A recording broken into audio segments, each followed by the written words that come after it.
In this video, I'm going to teach you how to find ConvertKit Form ID. So first thing you need to do is to head over to their website, which is kit.com. That is because ConvertKit has been rebranded as Kit. So that's what it is right here. So what you can do is you can click on the Start Free Trial in order to sign up for an account. With this, you can enjoy 14 days of free trial with this software. As you can see, they don't require any credit card, so that's good. If you already have an account, proceed to click onto this login option that we can see right here. Now right here we have our actual dashboard. So what we can do is we can head over and then just go over to the form that we want to get the form ID.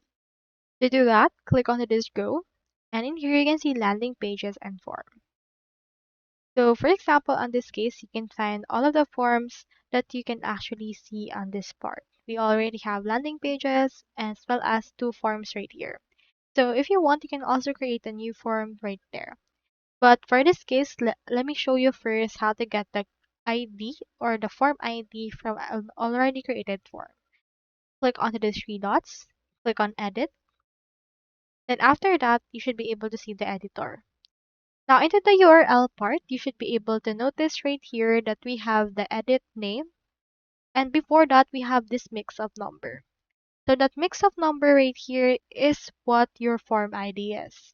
So you can proceed to copy that and then use it as your API for advanced technical tasks such as adding new subscribers via API. So this is actually a key piece of information you'll need for this particular form. So any subscribers that are added to this form can be extracted using this form ID. So that is actually quite valuable right there for your API as well as for your framework. So that's all there is today, and I hope this video helped you out.